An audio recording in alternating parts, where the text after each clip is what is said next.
Friends, hello, you are on the News Factory channel. My name is Anastasia Husareva. Ilya Panamarev, a public and political figure, is visiting us today. Hello. Greetings. I will start our conversation with shocking news, because it became known that the ex-head of the Verkhovna Rada of Ukraine, Andriy Parubiy, was killed. It happened in Lviv. It became known literally just a few minutes ago. This has already been confirmed by the president. Moreover, he said that he listened to the reports of the head of the Ministry of Internal Affairs, the general prosecutor. Well, in order to understand the situation, of course, now all the necessary actions are being taken to arrest the person who is suspected of this, in fact, murder. This is what he looks like. This is an alleged killer. He was disguised as the courier Glova. What is interesting and remarkable is that Russian propaganda is already spreading the story that this is a political contract killing. Therefore, we have a question. Is this an unordered murder on the part of Russia, and why are they using this terrible event in this way? Well, indeed, everything looks like a political contract killing on the part of Moscow of a Ukrainian politician. Yes. And, of course, the first thought that comes to mind is that Andrei was one of the symbols of the Maidan, the Commandant, in 2014.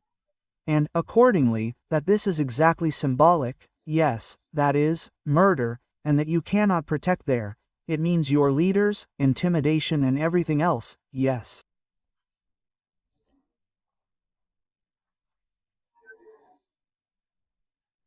Well, first of all, that's what I asked all my friends there, who were also in the People's Front, who talked a lot with Andrei. We knew him, but I hadn't seen him for a long time. We never had a close conversation.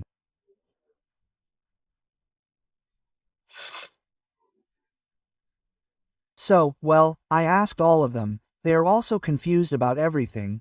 They do not see any reason, except this one, which means that it is symbolic and political. That is, this is such a massacre of Russia on the topic of objectionable people, let's say, or on the topic of who is in their own, but most of all, of course, they were actually triggered by the Maidan in their time. They called it different. Can we assume that this is the beginning of some big massacres? Or is it just a destabilization of the situation within the country? Should we expect that the people who were surrounded or who were actually on the Maidan are now also under threat?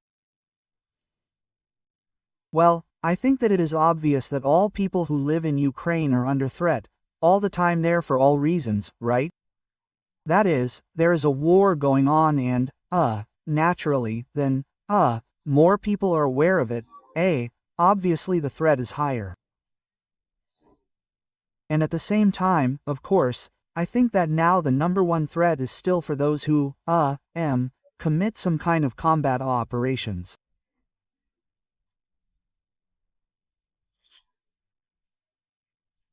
Of course, I am talking not only about those who are at the front, but also those who are doing some things for, the rear, who, are creating new weapons, who are engaged in secret operations in the rear, and various partisan work there, sabotage activities. Then, of course, all this will cause a response from the enemy.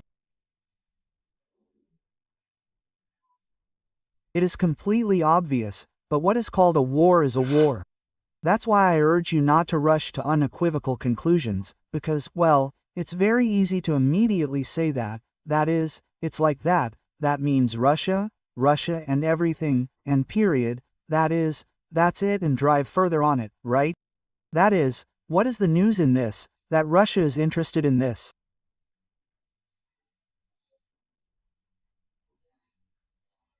It is obvious that she may be interested in this, but I would have understood more thoroughly, and I think that the law enforcement officers will tell me quickly enough whether there were any other motives, because a number of close associates of Andrei are very strongly involved, for example, in defense orders, in the production of weapons in Ukraine.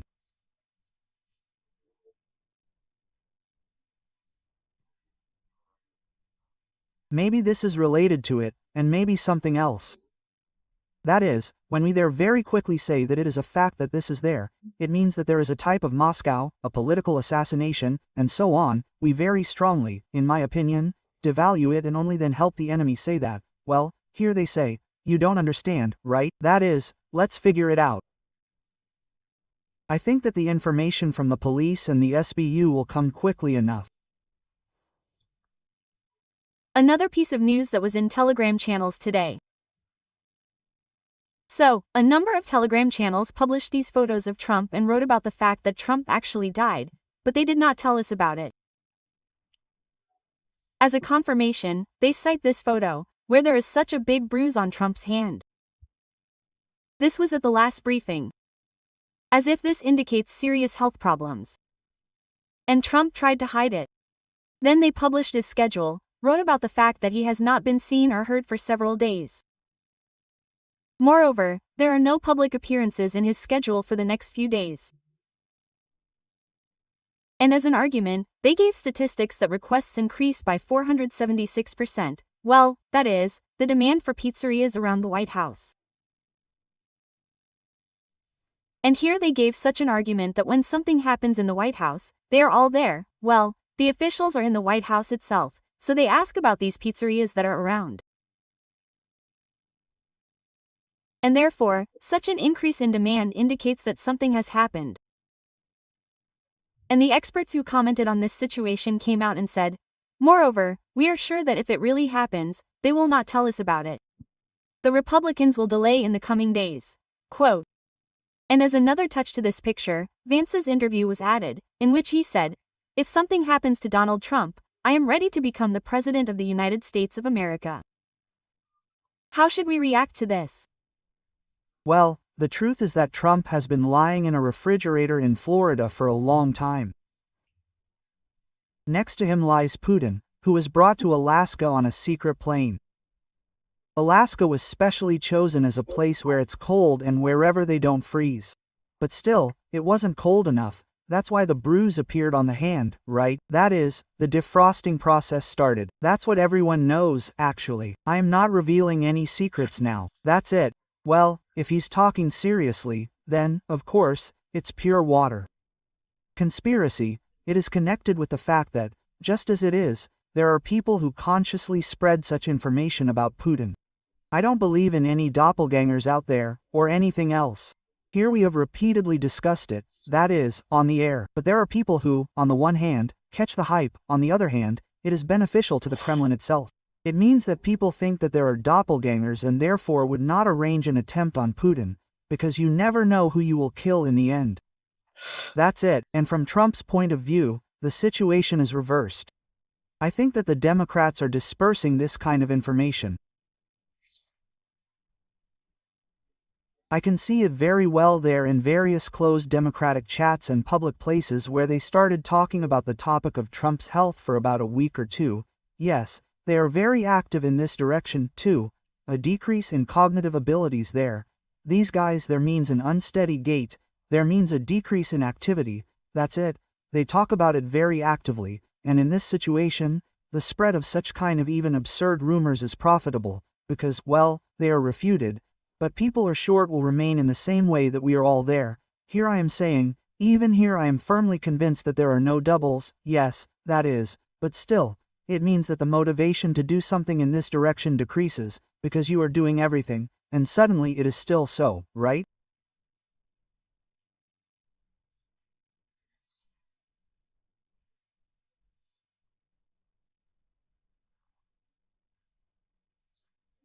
Sick and everything else. But the American system is like that. Just look at the level of leaks from the Trump administration. They cannot keep anything a secret at all. Nothing at all, right? That is why, that is news of such a scale, but I assure you that it would have escaped within about 30 seconds from the moment, when it happened. It would definitely be impossible to hide it in any way. And about pizza, by the way, this is a good observation. The observation is not new at all. This observation was known even to the KGB of the USSR, which means that people wrote about it in various memoirs, yes, that Soviet agents were also monitoring key units and even the CIA here in Langle, yes, that is, and that's when, which means that they were ordering a lot of all this fast food with delivery, which means that something is happening. Well, some kind of crisis happens all the time, yes, and it's difficult to make a clear connection between it and that or something else. It's just that, well, the level of activity will die. Of course, it is possible that something extraordinary happened. If there is more about extraordinary events, Axio reported that, perhaps, Trump is preparing an invasion, a military invasion of Venezuela. They do it, these conclusions. They spoke with some sources in Trump's circle, who commented ambiguously on this situation. They also indicate that 2,200 Marines were sent to the shores of Venezuela.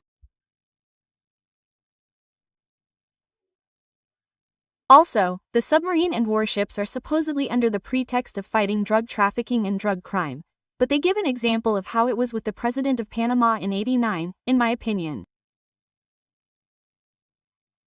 And, therefore, some sources in Trump's entourage even said that, well, yes, we are now kind of against drug trafficking, but if something happens to Maduro, no one will be particularly sad. And here they indicate several scenarios. The first is that Maduro will be intimidated and will resign himself. The second is that there will actually be a military invasion and Maduro will be overthrown. Well, the third option is that nothing will happen. Which option are you leaning towards? And maybe you have your fourth or fifth option? Well, I want to say that, of course, it will be stolen there or overthrown there. It is even more complicated for Maduro. This is more complicated than exposing Noriega. So from Panama, right? That is, although simply because the state of the armed forces of Venezuela is second, yes.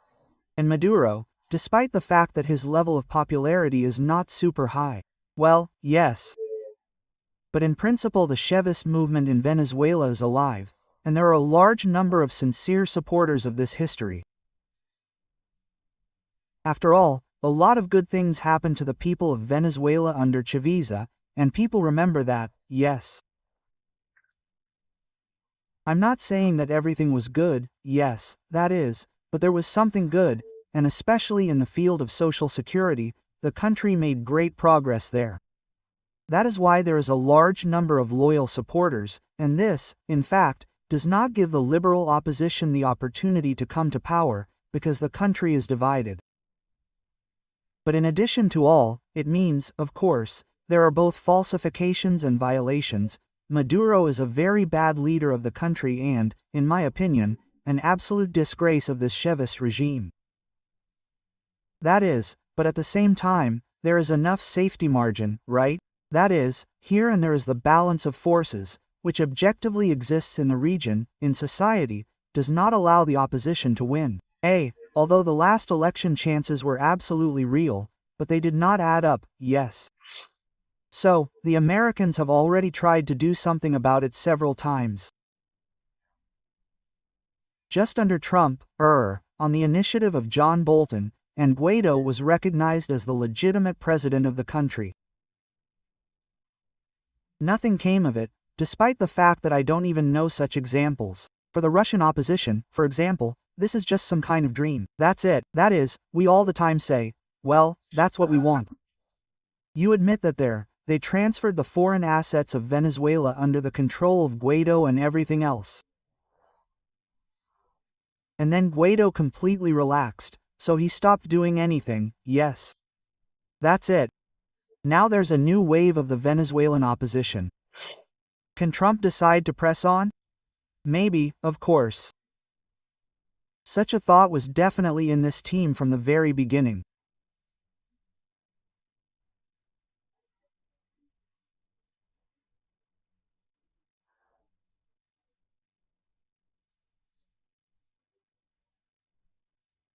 So, one of the main reasons for the appointment of Marco Rubio as the Secretary of State is that because he will be responsible for the Russian-Ukrainian track.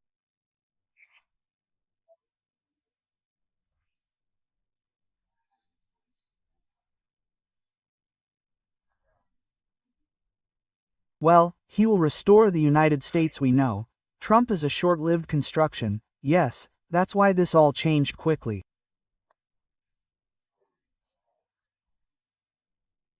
Rubio has shown himself to be a strong leader and a fairly experienced courtier.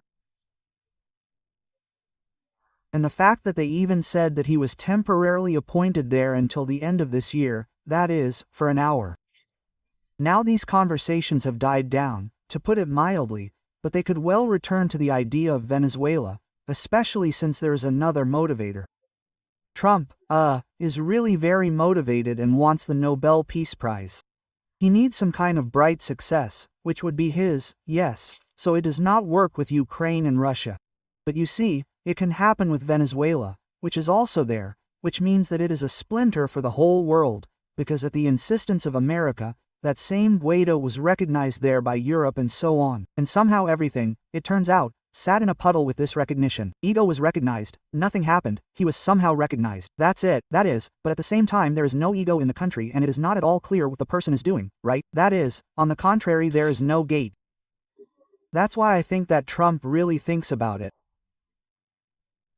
But how realistic is it to do something, achieve success? There are really big questions here.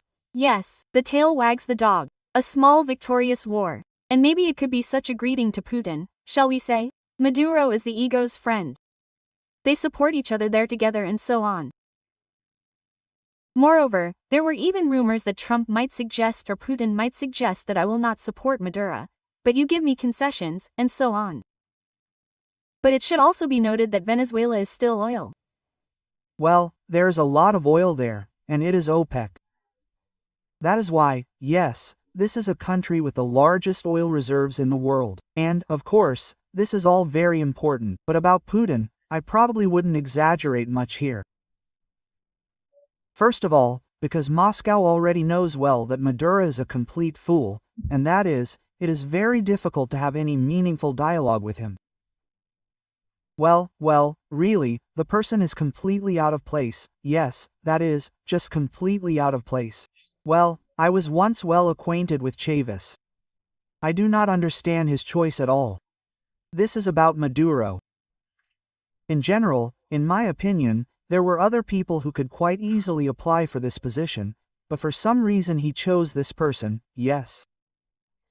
That's it. And he, in fact, drifted quite strongly in the direction of China, and therefore there's a large Chinese influence there.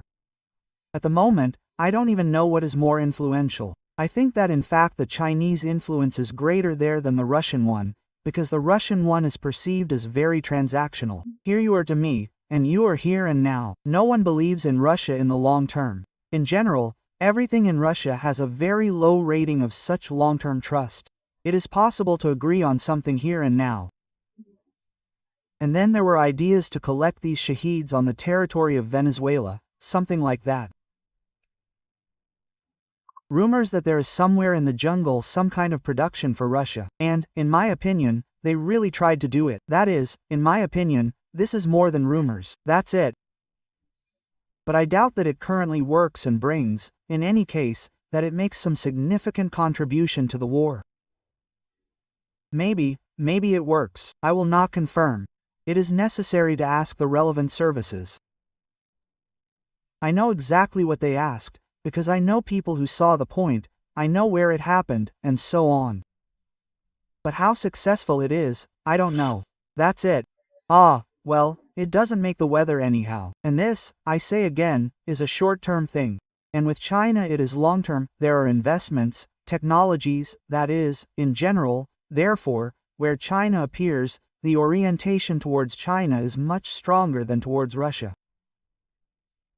Although the terms of cooperation with China are always predatory, they are very predictable, they are long, and they can be predicted.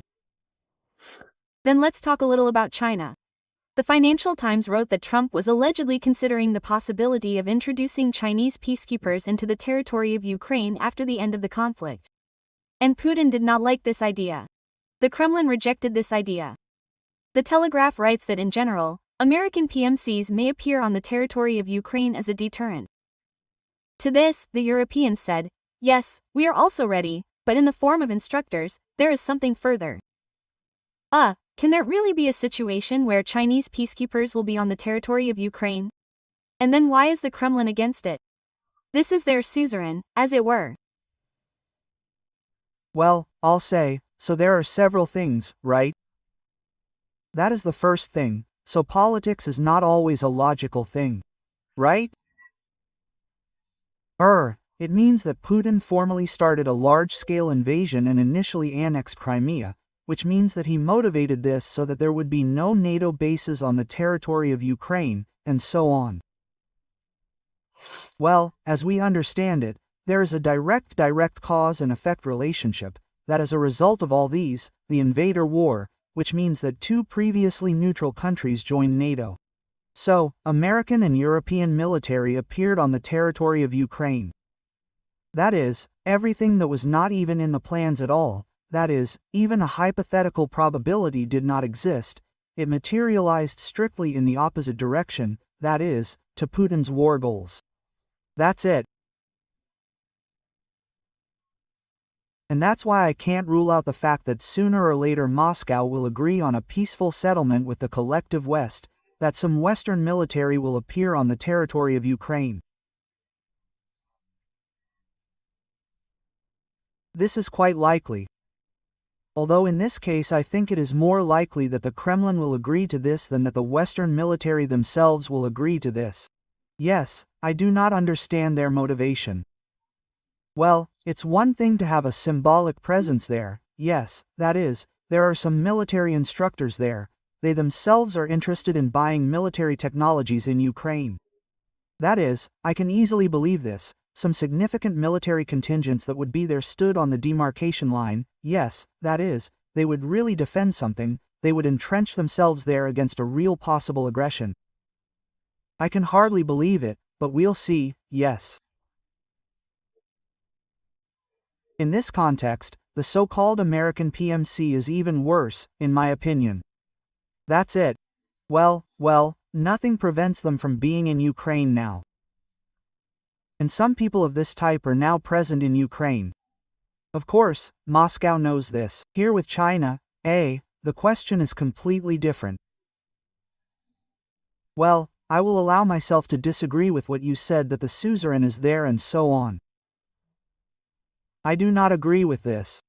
I believe that the relationship between Russia and China is the relationship of a junior and senior partner, but not a vassal and suzerain. Although simply because such a vassal did not surrender to China. This is an absolutely unreliable story. Here is unpredictable, capricious, which means that you need to feed. After all, these relationships imply something mutual, which means that you are responsible for me, and for you. That is, there is no, this, in my opinion, does not exist. Here, there is Putin, who needs China, and who, therefore, is ready to do some geopolitical entanglements with him there of a global nature in exchange for China buying from him, albeit at a big discount, which means oil resources and other natural resources there. Here, then, in this, respectively, the subject of the transaction. At the same time, both sides do not trust each other. Well, China does not trust Russia, in principle, just as no one trusts Russia. Well, because Russia has a stable reputation as an unreliable country that will always quit. That's it.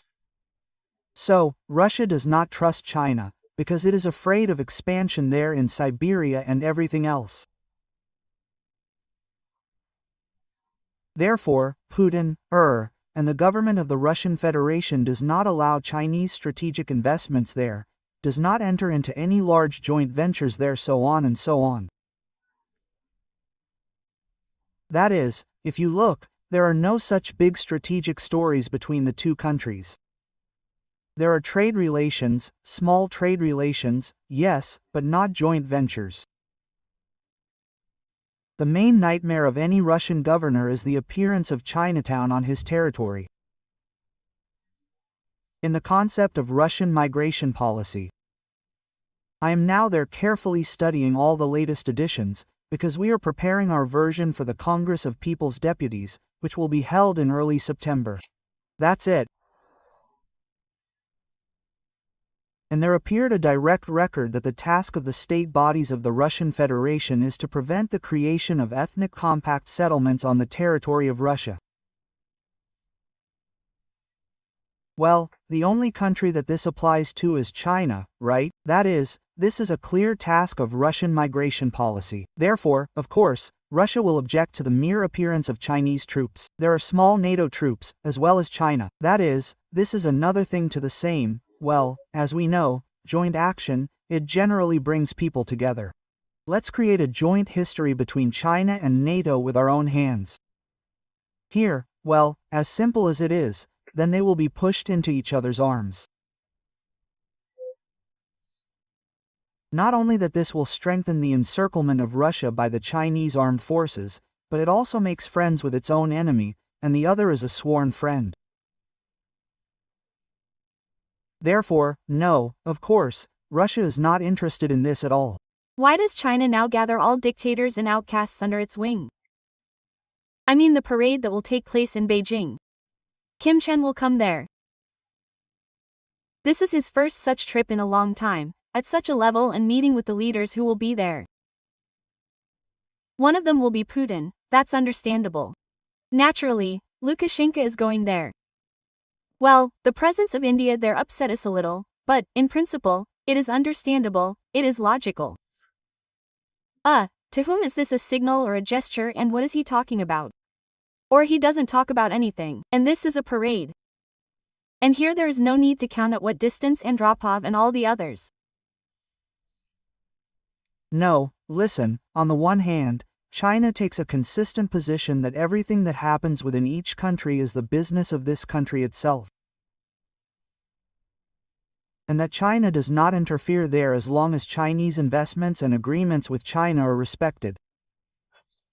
There is no difference in this. So, therefore, a dictator, not a dictator or a democracy. India is the largest democracy in the world. That means, well, it doesn't matter to them, it really doesn't matter to them. This is a conscious state policy. But in everything else, China's strategy is completely obvious. That is, let the United States be the leader of the global North, and we, China, will be the leader of the global South. If there are even representatives of the countries of the global North, Russia is, of course, culturally, religiously, and historically a country of the global North, and sooner or later there will be no Putin, and she will return there. But that is precisely why it is impossible to make a long-term bet on Russia. But if now Russia is helping to collect all this global yug there in some alliances, such as BRICS there, then, and so on, well, then the flag is in hand. Here you spend your money, efforts and so on, and then you bring them to our feet here in Beijing. Thank you very much for this. Well, China is certainly interested in this. And the more such alliances with the participation of China, which would create these geopolitical networks in the global South, the better off they will be, and these people, these countries will hang out and welcome them in every way. That is, China thus offers the United States of America to divide the world, or to divide the spheres of influence and end the confrontation, or to divide the peace and spheres of influence and continue the confrontation. Anastasia, look, there, when there, this expression will divide the world, it is very much just a northern-western expression, and so on. Well, it assumes an active position, such an expansionist one, yes, that is, here, and when I see some other force there, which interferes with me, I am with him. Agree, the psychology of the Chinese is another. China is alone in this way. He has no enemies and strategic competitors there, right? That is, they live forever, right? That is, the United States comes and goes, and China remains, yes, from their point of view. And that's why they agree on some similar sections with the United States, to see the United States as a sparring partner there. There is no such thing in China. There is a great China, which has its own strategy, right? That is, this strategy concerns primarily the well-being and prosperity of China itself and the Chinese. The Chinese still believe that, despite, of course, a huge economic jump that occurred, China is a poor country. A very large number of people who live in poverty. And this is so, because there are not enough people there, yes.